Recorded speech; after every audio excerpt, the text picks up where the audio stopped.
Hello guys, मेरा नाम है शत्रुघ्न और आप देख रहे हैं थ्री ट्यूटोरियल्स।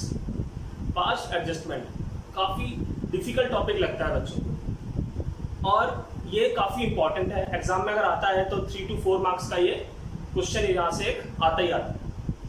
तो हम इससे पहले कि क्वेश्चन करें इसके, क्योंकि एक सीरीज हम करने वाले हैं यहाँ पर बहुत सारे क्वेश्चन की, तो इससे पहले हम क्वेश्चन करें मैं आपको कुछ ट्रिक्स को राइट डाउन करवाना चाहता हूँ जिनको मैंने खुद लिखा है। तो पहले आप उन ट्रिक्स को राइट डाउन कर लीजिए अपनी कॉपी में, उसके बाद आप इस वीडियो को आगे देखिए जिसमें हम क्वेश्चंस करने वाले हैं। तो चलिए पहले ट्रिक्स को देख लेते हैं।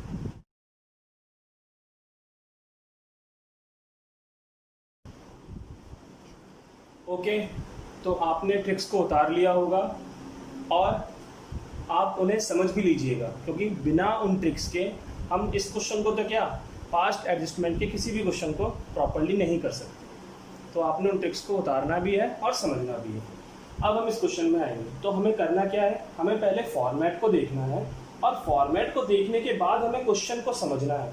फॉर्मेट से हम क्वेश्चन करेंगे। हम क्या करते हैं, क्वेश्चन पहले पढ़ लेते हैं, फिर हम फॉर्मेट उसके हिसाब से तैयार करते हैं। तो कई बार हमसे आंसर नहीं आता, लेकिन मैंने क्या किया, मैंने पहले ही पास्ट एडजस्टमेंट का फॉर्मेट बना दिया। अब इसके थ्रू जो है हम अपने क्वेश्चन को करेंगे। तो हम सबसे पहले देखेंगे इंटरेस्ट ऑन कैपिटल, क्या हमें क्वेश्चन में निकालना है या दिया है कि नहीं दिया है। तो जैसा कि आपको क्वेश्चन में दिखाई दे रहा है, आपको इंटरेस्ट ऑन कैपिटल जो है वो निकालना है। सेकंड लाइन में 5% लिखा है ना, interest at 5% per annum was to provided on capital, ये लाइन ठीक है। अब किसका निकालना है, तो देखिए ऊपर वाली लाइन में आपको कैपिटल भी दी हुई है 30,000, 15,000 और 15,000 और साथ में डेट भी दी है 1 जनवरी 2010, यानी 1 जनवरी, यानी ये जो कैपिटल है ये ओपनिंग है। ध्यान दीजिएगा, हमेशा ओपनिंग कैपिटल पर ही हम इंटरेस्ट को कैलकुलेट करते हैं, क्लोजिंग पर नहीं करते। पर हमारे लिए तो अच्छी बात है कि हमें क्वेश्चन में ओपनिंग कैपिटल ही दी है 30,000, 15,000, 15,000 और हमें इस पर 5% इंटरेस्ट को कैलकुलेट करना है। तो चलिए करते हैं। तो मैंने तो कैलकुलेट करा हुआ ऑलरेडी, तो मैं यहाँ पर लिख देता हूँ 1500, 750, 750। अब हम बात करते हैं सैलरी, जिसे हम रिम्यूनरेशन भी बोल सकते हैं। तो क्या हमें क्वेश्चन में सैलरी गिवन है, रिम्यूनरेशन गिवन है। तो देखिए आप यहाँ पे देख रहे हैं, लाइन मैंने कर दी है, यहाँ पे लिखा हुआ है और was to be allowed a remuneration of 3,000 per annum. कितना, 3,000 रुपये पर एनम। अब पर एनम है 3,000 रुपये, बहुत आसान है। आर का है केवल, तो केवल आर में दिखाइए, पी और क्यू का तो नहीं है ना, तो उसमें मत दिखाइए। अब हम बात करते हैं क्वेश्चन में यहाँ पर फॉर्मेट में कमीशन। कमीशन तो हमें क्वेश्चन में कहीं दिया है, नहीं दिया, तो कमीशन से हमें कोई मतलब नहीं है, हम इसे पेपर में नहीं लिखेंगे।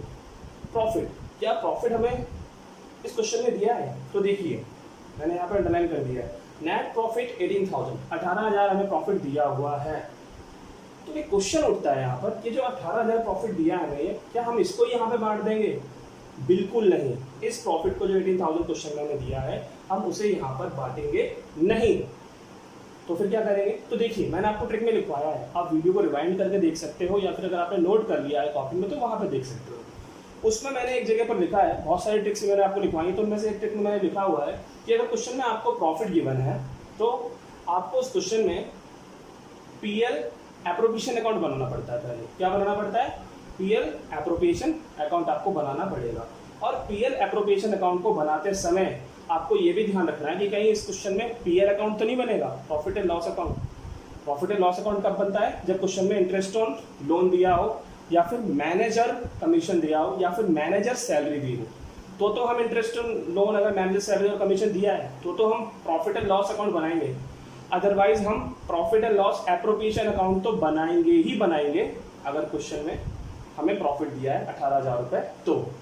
तो इसमें प्रॉफिट एंड लॉस अकाउंट तो बनेगा नहीं, क्योंकि ना तो इसमें इंटरेस्ट ऑन आपको लोन दिया है, ना ही इसके अंदर आपको मैनेजर सैलरी दी है क्वेश्चन में, ना ही इसमें आपको मैनेजर कमीशन दिया है। तो प्रॉफिट एंड लॉस अकाउंट तो नहीं बनेगा, लेकिन profit and loss appropriation account हमें इस क्वेश्चन में बनाना ही पड़ेगा, क्योंकि ट्रिक ये कहती है अगर प्रॉफिट दिया है क्वेश्चन में आपको, जैसे इसमें दिया 18,000 रुपये, तो आपको profit and loss appropriation account यानी पीएल एप्रोप्रिएशन अकाउंट बनाना ही पड़ेगा। तो चलिए बनाते हैं। तो ये फॉर्मेट है पीएल एप्रोप्रिएशन अकाउंट का।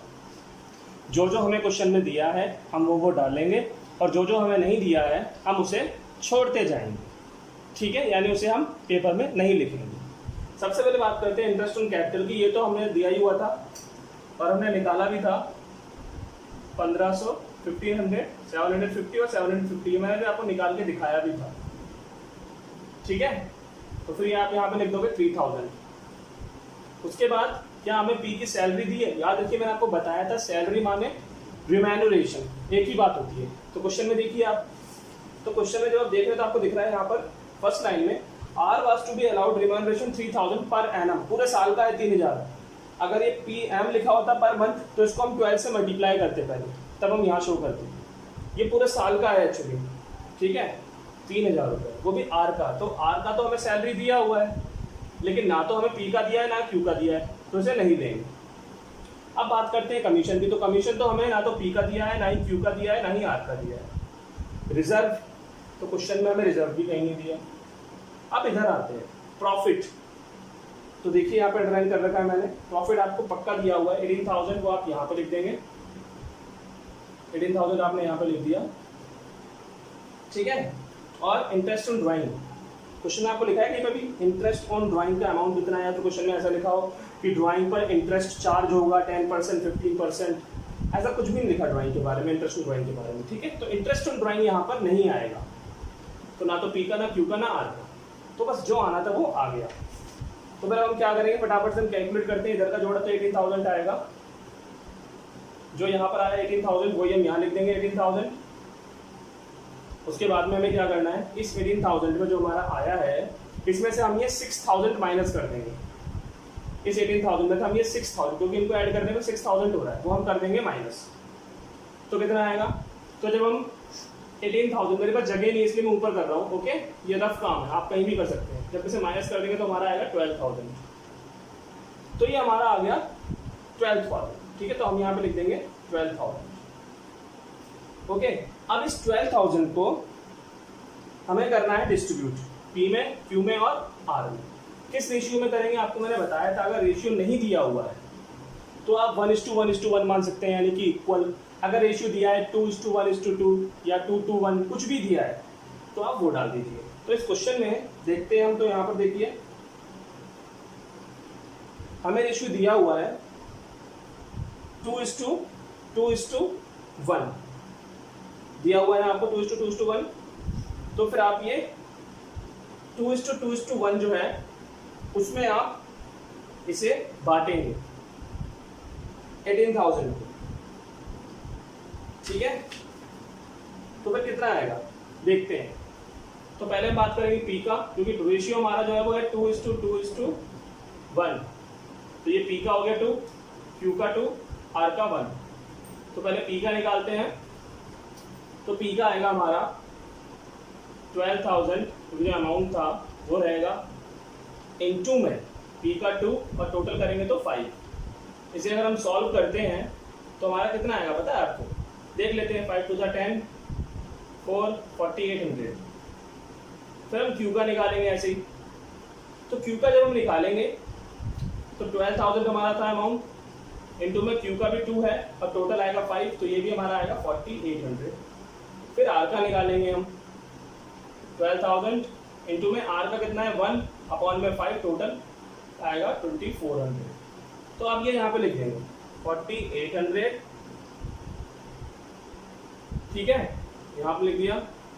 फिर आप यहाँ पे लिख देंगे 4800, क्यू का भी आपका वही आया है। और फिर हम यहाँ पे लिख देते हैं 2400 जो हमारा आर का आया है, क्योंकि इनको टोटल करके 12,000 हमारा आ जाएगा। अब ये जो तीनों अमाउंट आए हैं यही हम प्रॉफिट वाली जगह पर डालेंगे। अभी हमने जो पास्ट एडजस्टमेंट का फॉर्मेट देख रहे थे वहां पर हम यही तीनों अमाउंट डालेंगे इधर से प्रॉफिट की जगह पर, ठीक है। तो चलिए चलते हैं क्वेश्चन के पास में। अब देखिए जो अभी आपने बनाया profit and loss appropriation account, उसमें जो आंसर आया था जो कि मैंने आपको बताया था उसी आंसर को हम यहाँ पे लिखेंगे। तो मैं लिख देता हूँ 4800, पता है ना आपको कहाँ से आया, वेरी गुड, 4800 और 2400। अब क्या करना है, अब हमें इन दोनों को ऐड करके यहाँ पे लिखना है, तो ये आएगा 6300। हमें इन दोनों को ऐड करके यहाँ पे लिखना है, तो आएगा 5550। और हमें इन तीनों को ऐड करके यहाँ पर लिखना है, ये आएगा 6000 तो अब देखते हैं इंटरेस्ट ऑन ड्राइंग। तो इंटरेस्ट ऑन ड्राइंग कब लिखते हैं? जब क्वेश्चन में या तो लिखा हो interest on drawing amount is 200 300 ऐसा लिखा हो, या फिर क्वेश्चन में लिखा हो कि ड्राइंग पर हमें इंटरेस्ट चार्ज करना है 10%, 20%, 15% ऐसे लिखा हो। लेकिन इस क्वेश्चन में ऐसा कुछ भी नहीं लिखा है, इसलिए इंटरेस्ट ऑन ड्राइंग नहीं आएगा। और जब इंटरेस्ट ऑन ड्राइंग नहीं आएगा तो फिर ये लाइन भी जो हमने खींची थी वो भी नहीं आएगी। ठीक है, अब हम बात करते हैं कि यहाँ पर क्या आएगा। तो यहाँ पे जो आएगा उसके लिए हमें क्या करना होगा, इन तीनों को हमें प्लस करना होगा। अगर 2 पार्टनर है तो 2 का प्लस करो, 3 पार्टनर है तो तीनों का प्लस करो। ठीक है, मेरे पास जगह नहीं है तो मैं यहाँ कर देता हूँ प्लस, तो मैं फटाफट से प्लस करता हूँ। देखिए तो मेरा कितना आएगा देखते हैं, 0 0 कैरी लगा 0, 18,000 कितना आया मेरा 18,000। अब आप ये बोलेंगे सर ये जो 18,000 आया है तो वही अमाउंट है जो क्वेश्चन में प्रॉफिट दिया हुआ है। देखिए क्वेश्चन के अंदर जो प्रॉफिट दिया है वो भी 18,000 दिया है, दिखा होगा आपको, और हमारा इन तीनों को ऐड करके भी 18,000 आया है। तो आप ये सोचेंगे सर ये प्रॉफिट ही तो है वो जो 18,000 यहाँ दिया है। जी नहीं, बिल्कुल नहीं, ये वो अमाउंट है जो इन तीनों को प्लस करके आया है। अब इन तीनों को प्लस करके जो अमाउंट आएगा वो प्रॉफिट जो दिया है क्वेश्चन में उस अमाउंट के बराबर भी हो सकता है, और इन तीनों प्लस करके वो अमाउंट भी आ सकता है जो प्रॉफिट क्वेश्चन में दिया है उसके अमाउंट के बराबर ना हो, चाहे कुछ भी हो, लेकिन हम तो इन तीनों को ही प्लस करेंगे हमेशा। ठीक है, इस वाले केस के लिए तो देखिए मैंने ऐड किया था तो 18,000 आया था। अब इस 18,000 को हमें क्या करना है, डिस्ट्रीब्यूट करना है। अब डिस्ट्रीब्यूट किस में करते हैं, रेशियो में। तो क्वेश्चन में आपको या तो रेशियो दिया है 5:3:2, 2:3:1, कोई भी रेशियो दिया है तो उसमें डिस्ट्रीब्यूट करेंगे। अदरवाइज कोई रेशियो अगर नहीं दिया है तो फिर हम इसको 1:1:1 में करेंगे। 3 पार्टनर है तो उनको इक्वल 1:1:1 हो जाएगा, और अगर रेशियो दिया है तो उसमें करेंगे। अब आप इस क्वेश्चन में देख रहे हैं, इस क्वेश्चन के अंदर आपको रेशियो दिया हुआ है 2:2:1, तो इसी में बांटेंगे ना इसको? जी नहीं, क्योंकि ये क्वेश्चन थोड़ा सा अलग है। देखिए आप, मैंने अंडरलाइन किया है यहाँ पर, इस क्वेश्चन में एक रेशियो तो हमें ये दिया है 2:2:1, और एक रेशियो जो है वो हमें ये दिया हुआ है इक्वली माने 1:1:1, यानी इस क्वेश्चन में हमें 2 रेशियो दे दिए इस बार। अब हम यहाँ पर किस रेशियो में बांटेंगे 18,000 को, ये सोचते हैं। तो आप ऐसे समझ लीजिए 18,000 किसके पास में पड़ रहा है, ऑब्वियसली 18,000 के पास में इक्वली लिखा हुआ है। तो पहली बात तो ये होगी कि हम 18,000 को 2:2:1 में नहीं बांटेंगे, इक्वली बांटेंगे। दूसरी बात, आगे इस क्वेश्चन को पढ़ेंगे, इस क्वेश्चन में साफ लिखा है 18,000 for the year 2010 was divided, ये बांटे गए हैं इक्वली। तो इससे ही पता चलता है कि 18,000 को हमें इक्वली बांटना है, ना कि 2:2:1 में। तो ये क्वेश्चन वो है जिसमें आपको 2 रेशियोज दे दिए और हम डाउट में है कि किस में बांटेंगे। यहाँ पर वो जो 2:2:1 है उनका हमें इस्तेमाल यहाँ पर नहीं करना, उनका इस्तेमाल तो कहीं और पर होना होगा, जहाँ पर भी होना होगा, लेकिन यहाँ पर इक्वली ही बांटेंगे हम इस वाले केस में, क्योंकि 18,000 को इक्वली बांटा गया इस केस में। तो जब 2 रेशियो आते हैं तो थोड़ी कंफ्यूजन होती है सवाल के अंदर। ठीक है, तो वो मैंने आपकी क्लियर कर दी कि किस रेशियो में बांटते हैं, और जब रेशियो 1 होता है, सिंगल ही रेशियो होता है, फिर तो उसी में बांटा जाता है। ओके, और जब रेशियो नहीं दिया होता तो भी हम इक्वली ही बांटते हैं। तो फिलहाल इस क्वेश्चन में हम इक्वली बांटने वाले हैं, क्योंकि क्वेश्चन कह रहा है कि इसको इक्वली बांटा गया है 18,000 को 2010 ईयर में। ये पी का, ये क्यू का, ये आर का। सबसे पहले पी को बांटते हैं तो 1, क्योंकि पी का रेशियो है 1, टोटल करेंगे 3 आएगा, हमारा आया 6,000। फिर हम निकालेंगे क्यू का 18,000, क्यू का भी 1 है, टोटल करेंगे 3 आएगा 6,000। तो इस तरह से हमारा पी का 6,000 आएगा, क्यू का भी 6,000 आएगा और आर का भी 6,000 ही आएगा। ठीक है, चलिए यहाँ तक तो हमने कर लिया है। अब देखिए क्या करना है, बहुत सिंपल है। हमें क्या करना है, टोटल कैसे लिखेंगे, इसको इसको इसको ऐड कर दो, इन तीनों को ऐड कर दो, जो है वो यहाँ लिख दो, इन तीनों को ऐड करके 3,000 आ रहा है। ऐसे ही यहाँ पे यहाँ पे यहाँ पे ऐड कर दो, जो है वो यहाँ लिख दो, ऐड करने के लिए कुछ है ही नहीं तो 3,000 ही यहाँ पर लिख दो। ऐसे इन तीनों को ऐड करके यहाँ लिखो, इन तीनों को ऐड करके यहाँ लिखो, इन तीनों को ऐड करके यहाँ लिखो, लेकिन यहाँ पर हमेशा डैश आता है, यानी यहाँ पर कुछ भी नहीं आता लास्ट में टोटल में। ठीक है, अब देखिए हमें इनको करना है माइनस। अगर ऊपर वाला बड़ा है तो ऊपर वाले में से नीचे वाले को माइनस करो, अगर नीचे वाला बड़ा है तो नीचे वाले में से ऊपर वाले को माइनस करो, लेकिन माइनस करो। और निशान यहाँ माइनस प्लस का नहीं आएगा, हमें यहाँ पे इनको सब्ट्रैक्ट करना है। तो यहाँ पर आएगा 300, यहाँ पर हमारा आएगा 450, यहाँ पर हमारा आएगा 150। लेकिन अब ये डेबिट में आएगा या क्रेडिट में आएगा, हमें ये समझना है। तो बहुत सिंपल सा ट्रिक आपको बताता हूँ। क्रेडिट का मतलब होता है फायदा और डेबिट का मतलब होता है घाटा।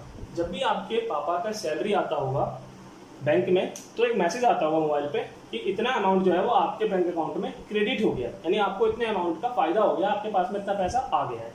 और जब भी आप शॉपिंग करते हो या एटीएम से पैसा निकालते हो तो डेबिट का मैसेज आता है मोबाइल पे, क्योंकि इतना पैसा आपके अकाउंट से निकल गया और आपको घाटा हो गया। अब यहाँ पर देखिए, पी को टोटल मिलना था 4,800, सॉरी टोटल पी को मिलना था 6,300 रुपीज़, इनको ऐड करके इतना पी को हमें मिलना था, क्योंकि इस लाइन का मतलब होता है मिलना। लेकिन पी को मिला कितना? 6,000। मिलना था 6,300 लेकिन मिला कितना? 6,000। ये तो गलत बात है ना, बेचारे को मिलना था 6,300, मिला उसे 6,000 है, कोई बात नहीं, तो उसे कम मिला है ना 300 रुपये, तो वो हम उसे अपनी जेब से दे देंगे।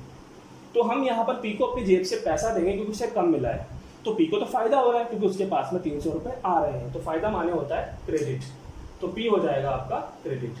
ठीक है।